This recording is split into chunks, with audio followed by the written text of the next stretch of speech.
It's Saturday, and welcome to another episode of PO Cubed, your chronological guide to Nintendo's handheld consoles. My name's DD Ash, and this week we're playing Hatris, Football International, Daisenryaku, Magical Taruruto-kun, and Choplifter 2. Let's start the show.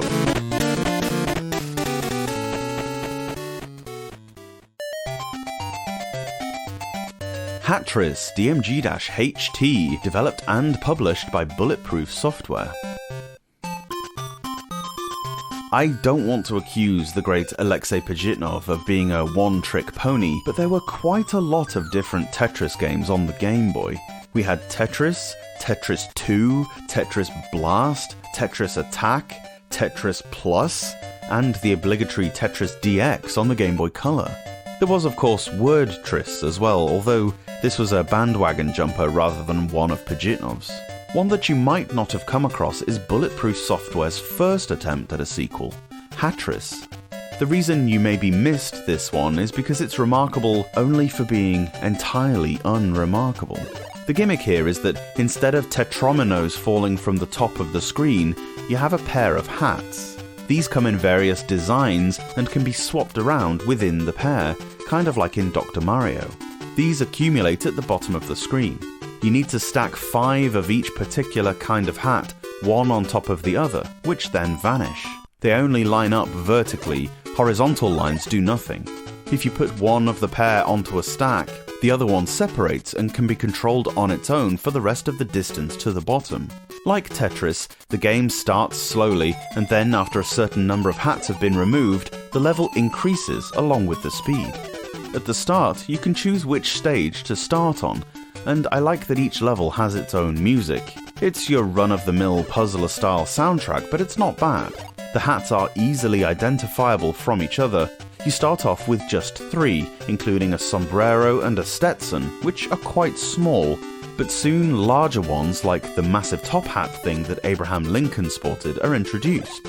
At first, it seems like you have a lot of leeway, as you can stack many of the small hats before getting anywhere near the top of the screen. This changes pretty quickly though. Not that far into the game, these things that look like headless bodies drop down, which you can't get rid of. It's important to try to get these into an empty space, else anything underneath can't be removed. If you manage to remove 20 collections of hats, you move up a level. I don't want to be too cynical, but it's obvious Hatris was a paycheck and not much else. Where's the innovation, the originality here? Just because it's hats instead of pills or cookies doesn't make this game any more interesting than one of the countless hundreds of other drop-piece games out there. Even the artwork is smack bang in the center of boring. Get it if you want, but expect to have to dust it regularly because it's gonna sit on the shelf a lot.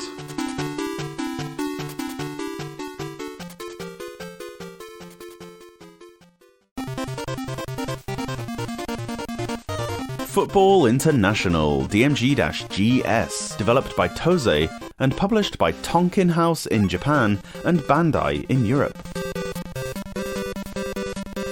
Sports games are by no means a forte of mine, but I'm always happy to have a virtual kickabout, despite the fact that so many pre-FIFA soccer games are damn lousy. 1991 has a special place in my heart in football, as 91 to 92 was the last season, at time of writing, that my team went on to win England's top flight, the last proper champions before the Premier League era, so I'm even more keen to try this one. In Football International, you pick one of 8 teams and whether to play a single match or a World Cup tournament. Well, it's called World Cup, but it's not a knockout-style competition. You need to work your way through all other 7 teams in increasing difficulty, starting with Japan and finishing with Germany. You pass with B and shoot with A. The passing model is reasonably accurate. The game targets the nearest teammate in the direction you aim, and it does work for the most part. It's easy enough to work your way up the field and get shots off. Movement isn't exactly speedy, but neither is it unbearably slow, and shooting on goal is satisfying, especially the volleys and bicycle kicks you can pull off if the ball is in the air. You can only tackle with a slide by pressing A, as B changes the player being controlled. This can result in a foul sometimes, with a yellow card being shown for kicking. I don't know if you can get a player sent off. It's never happened to me, and I'm not sure if the game records previous bookings.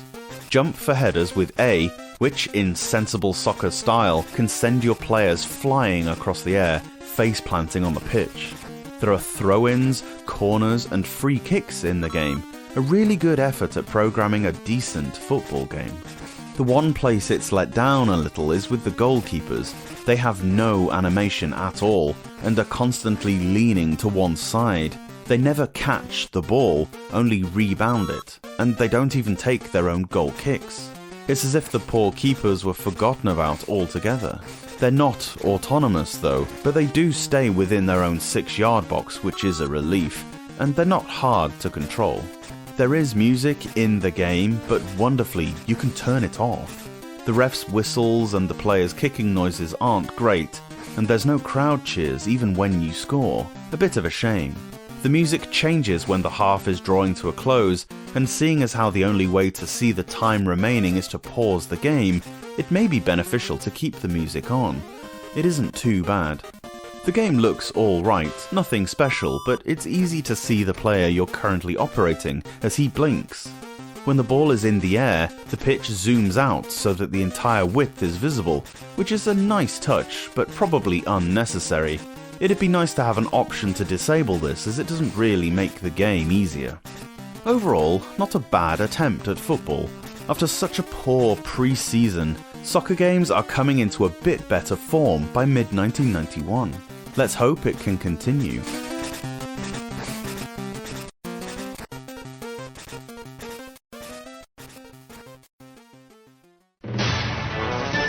パーのさらに上行く面白さ、メガドライブからシミュレーションゲームの傑作、アドバンスの大戦略。Daisenryaku DMG-HDJ, developed and published by Hero. At first impression, this looks exactly like Game Boy Wars, the tile sets anyway. It's remarkable.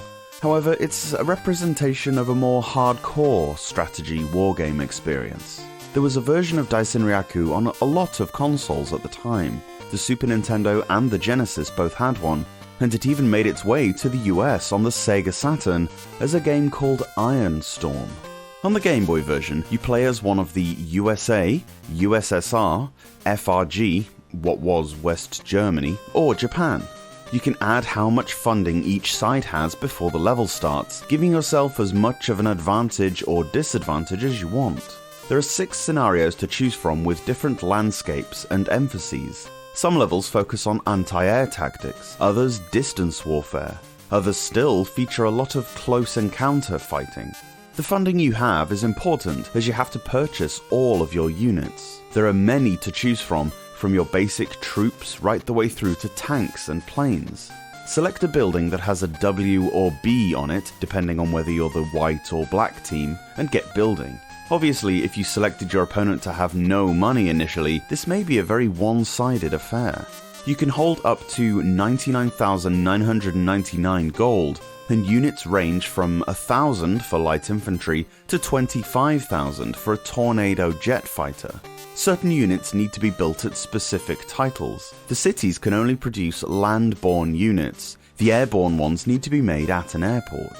Note there are many unoccupied territories that you can capture in order to generate more units. The aim of the game is to capture the enemy's occupied buildings.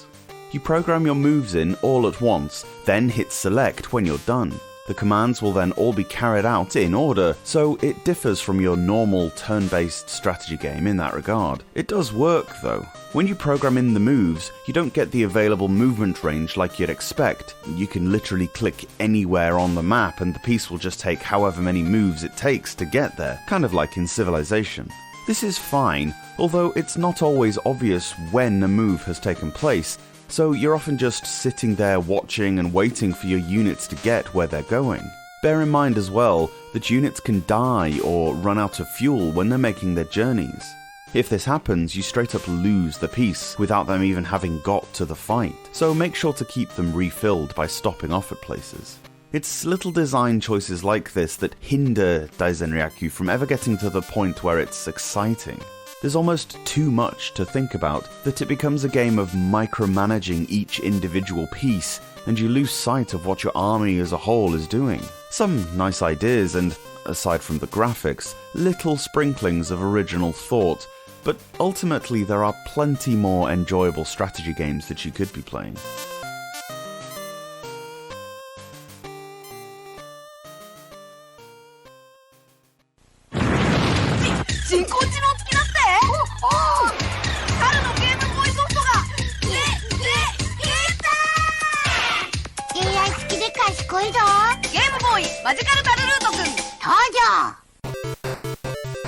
Magical Taruruto-kun, DMG-MGJ, developed by Tozei and published by Bandai.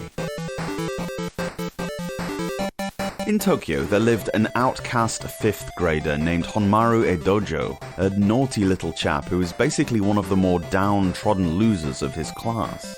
That is, until he meets magical Taruruto, who grants him powers to help with all the hardships a 10-year-old boy would have.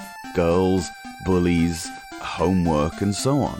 I must confess, seeing another Bandai manga tie-in doesn't excite me all that much. There have been some pretty bad ones. Slightly more encouraging is that there were also releases on the other consoles of the time. Bandai did the Nintendo ones, Famicom and Super Famicom, whereas the Sega Mega Drive version was curiously given to a budding new development company called Game Freak, with notable development credits given to Messrs. Ken Sugimori, Satoshi Tajiri, and Junichi Masuda, who I'm sure many Game Boy fans are all too familiar with. Anyway, you play as the spiky-haired Honmaru in a left-to-right action platformer. The usual affair: A to jump, B punches. Punching a box can sometimes produce a star, which, if you can catch it, summons Taruruto to help you. He'll mimic your movements directly behind you, but disappears if you get hit. That's actually all he really does. He'll absorb one hit for you, whereas usually you'd just die. You can talk to him by pressing select. He'll ask you what is wrong, and you can give him one of several responses. Some just seem to make Taruruto-kun angry. Other times he'll give you a pickup, and then occasionally jump on his dragon and actually help you out for a little bit. It doesn't last long, though. Sometimes a frog will jump out of a box. If you can catch this before it hops into a ravine, you'll get a 1-up. There are these round fruits that can be collected around the level or when you kill an enemy. The small ones give you 1, and the larger ones grant you 10. Get to 20 for an extra life, something that is actually pretty generous, but then you'll need those extra goes. Dangers come at you thick and fast, and often at short notice. The mice that crawl towards you are rarely a problem, but spurts of water eject from the ground, things fall from the ceiling of caves, swords inexplicably fly at you without a perpetrator. There are many things to keep watch out for, and your reaction time has to be spot on. At the end of each stage there is a boss fight. These are not difficult to work out, as each one has basically 1 or 2 moves. The problem comes with the time limit. Hopefully you've not wasted too much time on the levels, because you now only have the remainder of the limit to finish the boss off. Some bosses you simply won't get enough hits in if there's not enough seconds left on the clock. A slight oversight perhaps, seeing as how progression through the level is done by being careful and moving bit by bit. If you just book it to the exit, you'll get hit by pretty much everything, so it kind of demands that you take it steady, which doesn't leave long enough for the bosses. The backgrounds are often little more than a shaded area of empty space, which is a shame. It would have been nice to see a bit more detail, but then the art style of the manga was equally simple. Otherwise, the presentation is suitable for the source material and executed well. The gameplay is decent, if a little repetitive. In the Adventure Island tradition, you're literally just running from left to right. The platforming elements in the game are few and far between. It would have been more interesting if Taruruto actually gave you some of his professed powers instead of just taking a hit for you, or occasionally riding a dragon for a while. Some kind of movement ability or different weapon would have improved the longevity of this game a whole lot, and it just seems like yet another missed Bandai opportunity. As expected, the Mega Drive game is a bunch more entertaining. You've gotta love those Game Freaks.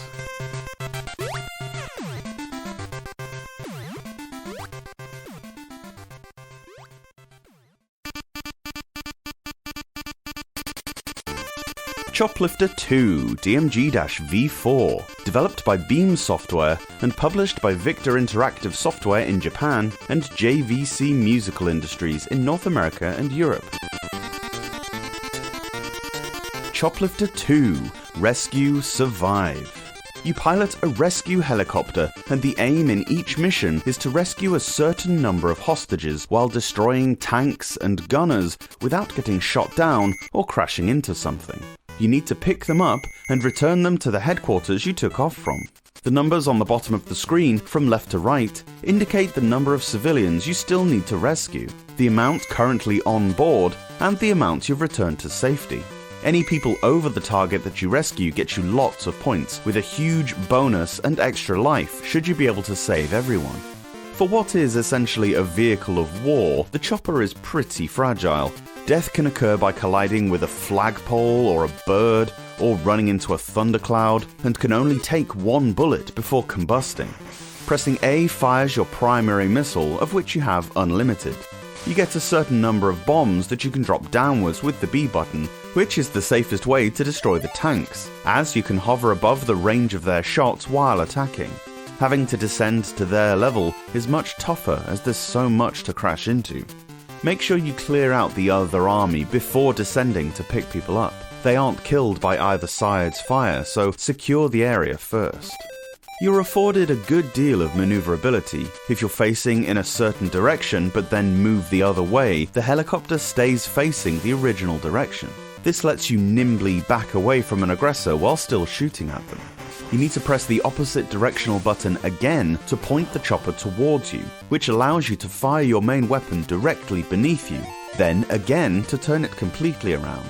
It doesn't change the speed you move, just the direction of your fire. It's pretty clever. Piloting the helicopter is tricky at first as it's momentum-based. I've loaded up with the maximum capacity of 10 civilians, only to career straight into the HQ and kill them all. It's easy enough to be really careful while clearing out a level of enemies, only to rush back to the drop-off at the end. The amount of people on a level is usually more than the number you need to rescue in order to complete the mission, but if you kill too many, i.e. you can no longer reach the target, it's game over. Sometimes it's worth picking up 2 or 3 and then flying back to the helipad just in case you do something stupid. The game is divided up into 5 sectors, each of which is split up into several levels. At first you're outside, but later on you'll have to fly into cavernous underground facilities complete with geysers and spikes on the ceilings. I hope by the time you've reached the second sector, you've gained a strong grasp of how to pilot your helicopter, because there's a lot to crash into here. You have a health meter for collisions, but it won't last long if you go careering around the place. There's no time limit, so just be careful. I'm impressed with how everything is quite small but still very clear and visible. You get enough of the world map on screen at any one time to make the game playable. Any closer than it is, and I feel it'd just be too hard. Later levels attempt a perspective with more of a 3-dimensional depth, where you're flying around a city, and it kind of works. It's no detriment to the experience at the least. The intro screen is another one of those flicker on-off deals with a very well-rendered helicopter animation melding in with the logo. It looks great, as do the still pictures you get when a level is completed or failed, and the cutscenes of the helicopter moving between levels. The music and sound effects don't harm the game, they're nothing remarkable but don't grate at all. Choplifter is a franchise that was never a massive deal. It was probably overshadowed by the Desert Strikes series of games, especially here in Europe, which did a similar thing but is a pseudo 3D format that was just more visually impressive. The first game came out on lots of different things in the 80s, but the 2 sequels were only Game Boy and Game Gear, as well as one Super Nintendo version. I'm not convinced it was a selling point for many systems, I could be wrong. What I'm trying to get at is we're halfway through 1991, the Game Boy is almost 2 years old at this point. We're coming to the sweet spot of any console's lifespan, and more often it's turning out that even the mid-card titles can be really enjoyable. We couldn't say that in 1989, that's for sure.